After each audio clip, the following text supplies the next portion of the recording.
Hello and welcome back to the Everyday Father. I'm excited to have you here. Happy Easter. I know it's a week late now, but I'm recording this on Easter, so I figured I'd throw that shout out there today, and that's why the hair is all done and the shave is happening. But I wanted to spend some time today to talk a little bit about learning to struggle.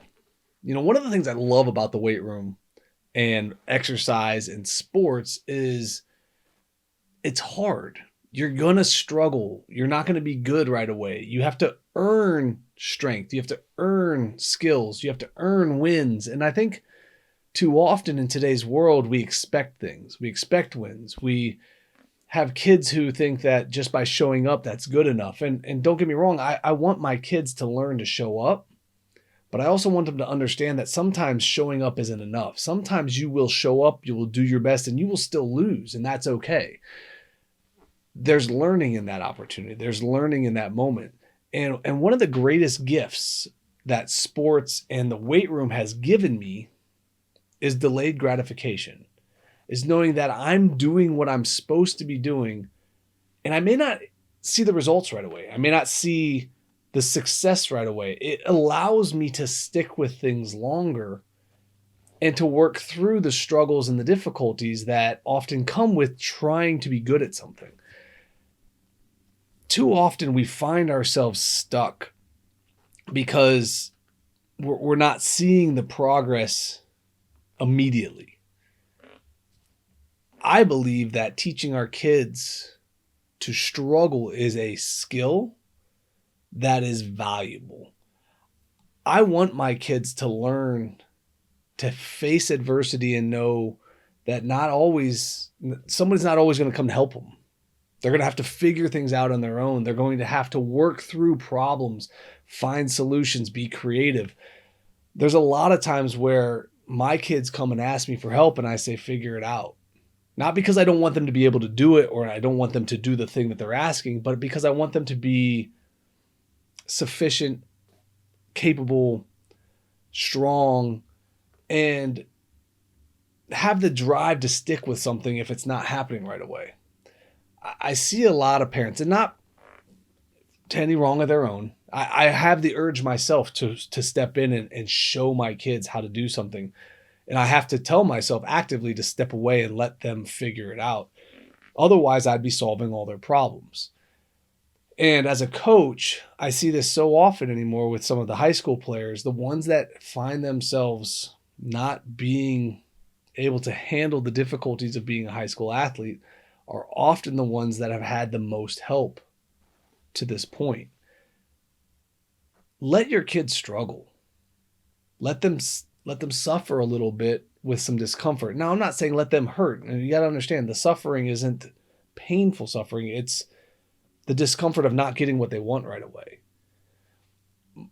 My kids are at a stage where the whining and the crying and the I need you and I want you, gimme, that's the phase of life they're in. And so a lot of times I'll let it go longer than it's comfortable for myself. A lot of times I'm finding myself wanting to give in to helping them just to make the whining stop. And that's not serving them. That's not helping them. You gotta let it happen. If they want it bad enough, they'll figure it out. They'll start to work through it. And that's something that I've been able to embrace through my experience with sports, through my experience with weightlifting. And I'm hoping that by me being strong enough to learn those skills through my activities, that I can then instill that in my kids. That's the thing that I want them to understand the most, is that it's okay to want something and not get it. It's okay to try really hard and not figure it out. But the learning to stick with it, the learning to overcome, the learning to embrace that your process is more important than your outcome is the win. It's a challenge. Trust me, I get it. I want my kids to feel successful. I want my kids to see results. I want my kids to believe that they're capable of anything. But I also think that belief comes from being able to figure things out on their own. If I constantly give them solutions, if I constantly give them things when they want them immediately. And I never tell them no, and I don't let them suffer and struggle and find solutions on their own. They're going to get to a point where they won't know how to be capable without me. And that's not serving them. This is a challenging place to be. And I understand a lot of parents struggles with this. I do. I appreciate that you want your kids to feel as if they're not going to have to struggle through life, right? We want to help them. We want to stop them from hurting. We want to prevent them from seeing, the bad side of things when you go really hard and it doesn't work out for you. I get that, the desire. But I urge you to take time to step away from that feeling and to think about the benefits that come from being in a place where you have to figure things out. When you are capable of creating solutions, there is so much that comes from that. And I think that if you take a moment and you step back and you allow your kids to work problems, to find solutions on their own, you'll be amazed at how much they can actually do. My youngest daughter is incredible, mostly because she has two older siblings that are advanced ahead of her, and she's trying to keep up. And with three kids, I can't just constantly be focused on the one. It's just not possible. So I've let her figure things out on her own. And now she is, without a doubt, my best climber, which is terrifying and awesome at the same time. But she climbs up on everything. She wants to be with her brother and her sister. And she is strong, capable, and fearless. She's also extremely tough because at this point, when she falls and bonks herself, I don't run and immediately scoop her up. I let her react first. I let her decide how I respond. There's a really cool moment here when I can now know whether or not I actually need to step over and help. The response to when she falls, if she just goes, she's probably fine. Versus when she really loses it and I can tell that it was not a good situation and she gets into this state of almost like she can't breathe because she's trying to figure out how to express herself. But you know how and when to step in. And I think that there's power for her to know that not everything hurts. Not everything needs dad or mom. She doesn't require us to pick her up and save her. And I think that that's one of the benefits that's coming from her being let loose to figure things out. But ultimately, this is why I work out.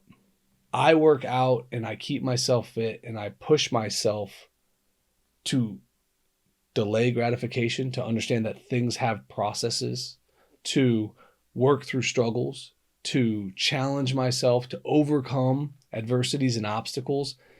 And through doing that for myself, I've found that I'm more capable of helping my children understand how that works in their life as well. So for you out there watching, if you're looking for ways to improve yourself, challenge yourself through fitness, and then do the best you can to step back and let your kids figure things out. It's not going to kill them to be disappointed. It's not going to kill them to struggle. And it's not going to kill them to not always get what they want, when they want it, how they want it. Be strong. Hold on. It'll be okay. I know it sucks to watch them struggle through things. Trust me, I want to step in a lot. But the service for them comes from denying them the immediate success, the immediate result, the immediate win. Let them struggle. And I think you're going to find you like what comes from that. So we're going to take a short break right now. We're going to step away here, enjoy these commercials, and we'll be right back with a movement of the week. 1 week after launching our exclusive sneak peek, NGBN TV was live for 3 days of continuous coverage from Super Bowl 58 in Las Vegas. NGBN TV is live from Las Vegas for Super Bowl 58. The one-of-a-kind streaming TV network for men in their 40s, 50s, and 60s was the conversation for the big game about men's mental health. And the world of athletes, celebrities, and influencers were on notice. But we're just getting started with new partnerships announced like the Team Nike 3-on-3 Championship and new platforms available to download the NGBN TV app. So, what are you waiting for? Download the app today from your favorite streaming device or check us out at ngbn.tv. This is NGBN TV.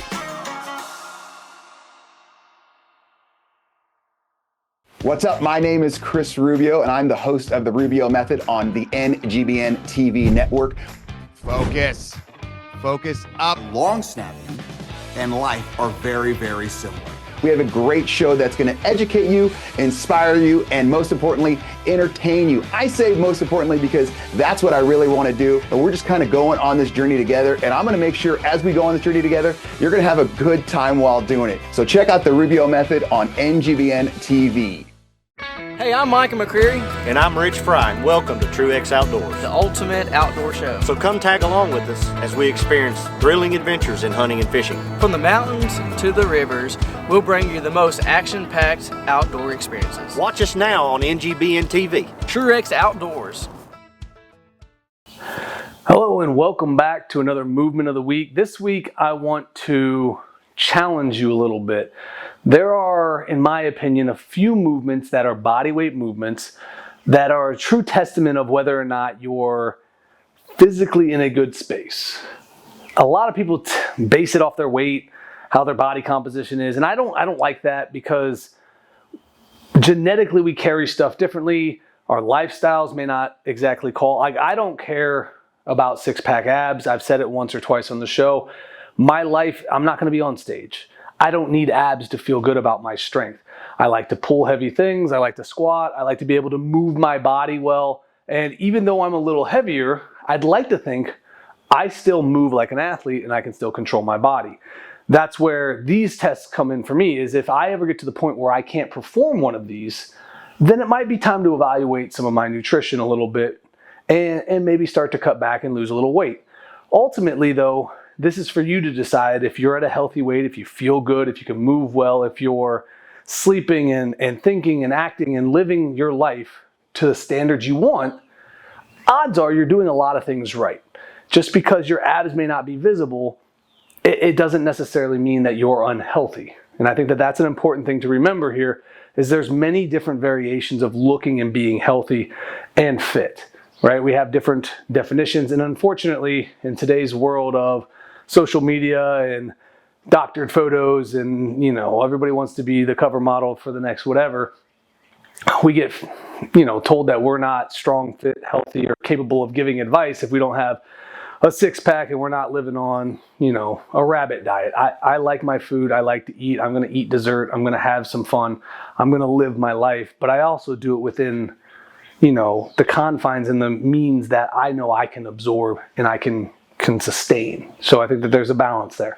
But anyway, let's get to today's movements. First thing's this. All right, there's 4 movements. 2 of them are lower body movements that I think that if you can perform these movements, you are above average fitness level. And for your weight, I would put you in an elite category. And I know a lot of people are going to look at these and probably be like, yeah, right, that's not elite. I beg to differ. There's a lot more people who can't perform these movements than can. So the first one is a skater squat. And for those of you who have never done a skater squat, here's how it looks. So we're going to do basically a split squat with our back foot elevated. So we're going to get on one foot here. Make sure I don't kick my bench. All right, back foot's going to get elevated, and then we're going to control and push our knee back, tap it to the floor, and then drive back up. Try to do a couple of these. Feel that sit, sit, sit, push. So that's the first one. If you can perform these, glutes, quads, hamstrings, all fairly good. The next one is more quad dominant. This is the pistol squat. This is one you've probably seen more of. A lot of people like to do these holding weight. I don't think you need to hold weight. If you get to the point where you can, good on you. That's some serious strength you're moving with. But again, I'm 225 today. This is enough weight for me on one leg. So pistol squat, foot comes out in front. We're gonna sit back and we're gonna try to get our butt to the floor. I like to throw the arms out and then drive back up. The arms just kind of help to counterbalance. I will hold weight for that counterbalance as well. And sometimes I find that the weight actually makes it a little easier.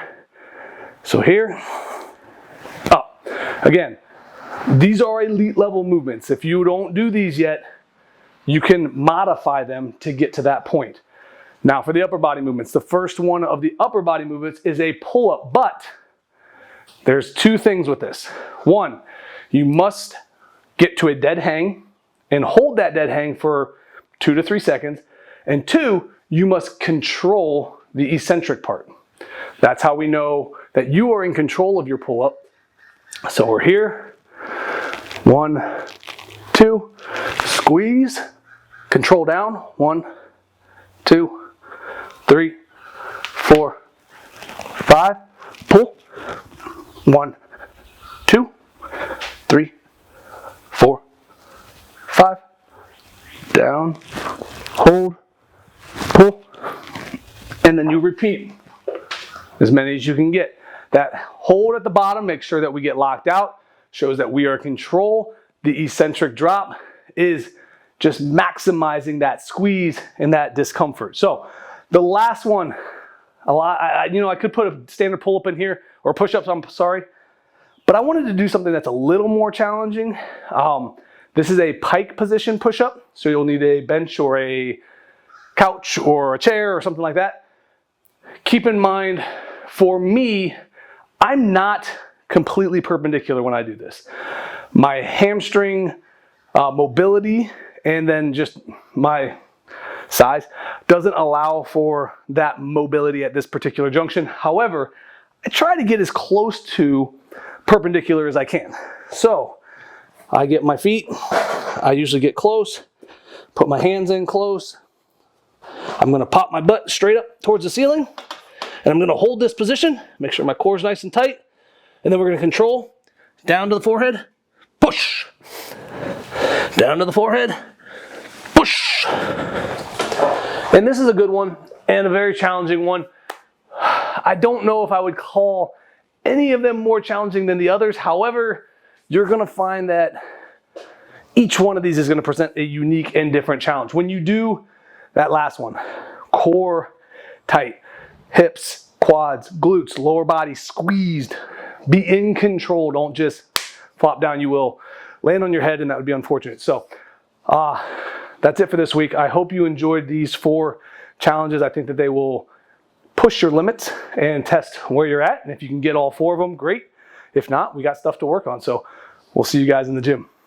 What's up, everyone? This is Chris Fontana, founder of Go Primal Lifestyle and Fitness Apparel and host of the Primal Mindset Show on NGBN TV. Coming to you from Long Island, New York, with the transformative show that shares inspiring stories of overcoming adversity and embracing personal growth. Hosted by me, who has triumphed over immense challenges, including addiction, mental health struggles, and significant weight loss. This show features conversations with individuals who have conquered their own obstacles. Through heartfelt discussions, the Primal Mindset offers hope, guidance, and inspiration to listeners, encouraging them to persevere and never settle. Join us on this empowering journey of resilience and transformation as we share the stories of incredible individuals who have embraced the power of the Primal Mindset. Join us on NGBN TV.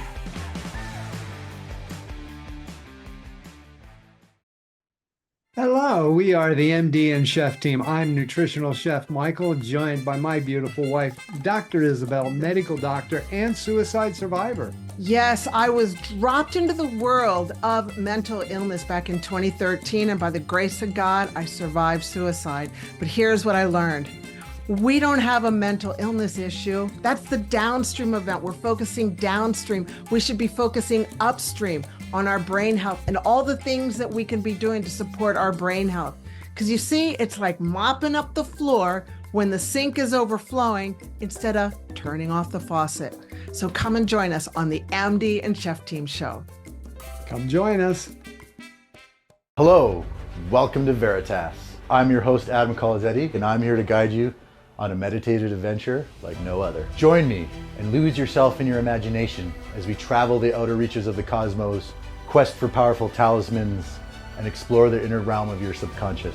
What might you find along the way? But be warned, fair traveler, this path is not for the faint of heart. On this path, of one thing I am certain, dragons be here. Are you ready? Hello and welcome back to The Everyday Father. I'm excited to have you here. I got an interesting final topic for today. I was tagged the other day by a friend of mine, Joe Ferraro, on a question that I thought was pretty cool. And I thought it was actually something that I should bring up here in how I handle certain things with my kids. But he asked me, do I let my kids win? Or do I always beat them? And I don't like the term always. I feel like if you are always committed to some kind of way of doing things, you don't leave any nuance to the situation. So what I told him is right now my kids are 5, 3, and 1. I could literally show up and beat them every single time, but what purpose would that serve? I want them to enjoy the process of doing things. I want them to want to be active and challenged and to show up over and over again. And if I was always beating them and they never won, I don't think they'd stick with it very much. But now, keep in mind, as they get older, my goal is to make it harder on them. My goal is to challenge them more. My goal is to beat them more. And I'll probably do this and I'll probably give them a chance by handicapping myself in some way. So, for example, if I'm playing them in basketball, maybe I won't be able to use my dominant hand. Maybe I have to miss a shot before I can make one. Maybe I have to get an offensive rebound. There are a lot of ways to create constructs and restrictions to how I perform that I can still go hard and they might win, but more than likely I'm going to win a lot of times. You know, if we race, maybe I'll give them a head start. Like right now, when I run up and down the driveway with my son, we start from the same spot, but I'm not going hard.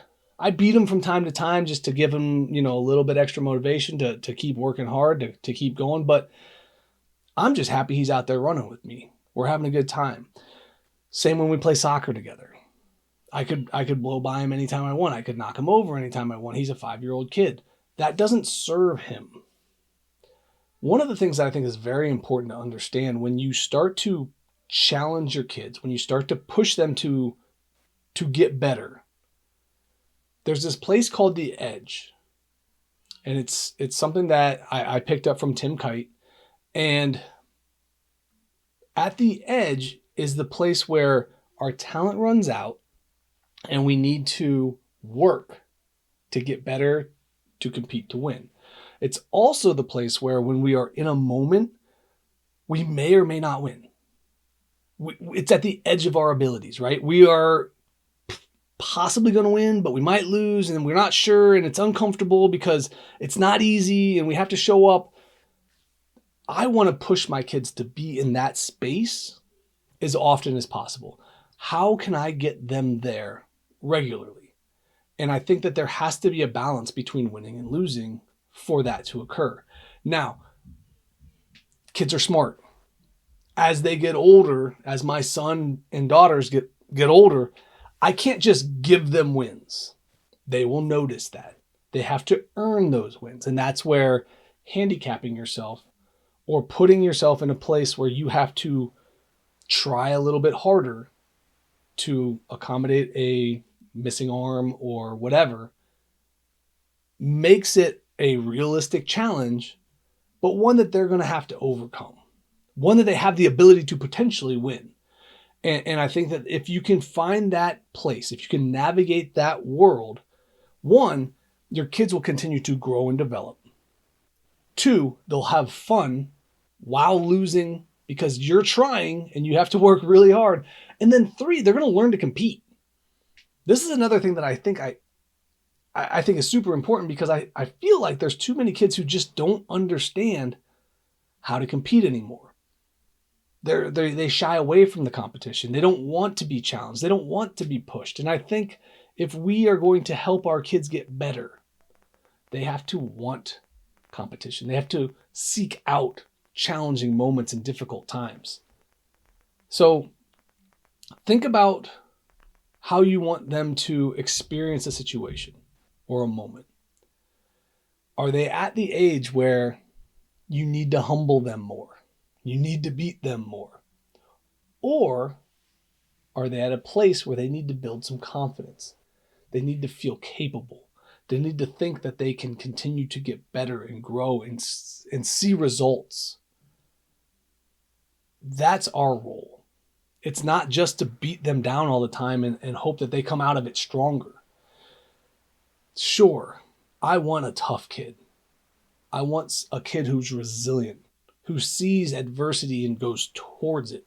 But the human body and the human mind is going to seek the path of least resistance. And if there is no way that you can envision a victory all the time, you're constantly in a place where you're going to lose, and you know that you're going to lose because you've never won and you never will, you're not going to enjoy showing up. And at some point, you're going to stop showing up and you're going to look for another alternative route. Think about it in your own life. If you knew that every day you went to work, you were going to lose, would you enjoy work? Would you show up on a regular basis? Or would you look for another way to do things? Would you look for somewhere else to go? Your kids aren't any different. Give them the opportunity to win. I'm not saying let them win, but they have to think that it's possible. They have to have the belief that there's a chance that if I work really hard, I'm going to win. Even if I don't win today, I could win tomorrow. It's got to feel close. Even if you get to the point where you let them get up a little bit and then you come back and then it comes down to where you play it close back and forth and then you play hard at the end and it's down to one shot. And every now and then they get lucky and they hit the shot, or they get the hit, or they do the thing, and every now and then you get lucky and you hit the shot. It's all about the potential for victory. Create the potential, but don't give them the wins. If you do that, 1, I think your kids are going to have fun. 2, you're going to have fun because the games will be closer. And 3, there's a chance that over time they're going to stick with it and believe that they can get better and improve and just find success. So I hope you enjoyed this week's episode. I know I had a good time talking about some of the things that we had on this episode because this was more about parenting and more about how I lead my children. And I think that as I move through this show, I'm going to dip into both parts. I like the fitness side of it. I want the exercise piece to be a focal point, but at the same time, I'm trying to raise some kids. I'm trying to do it right. And I think that it's important to talk about how I approach all of these things in this construct. And I hope that you got something out of this. So if you're looking to get a hold of me, you can find me at the Edge of Greatness Project on all of the social platforms. I hope to connect with you there. But until next time, guys, keep working hard. Keep being there for those who need you the most. We'll see you.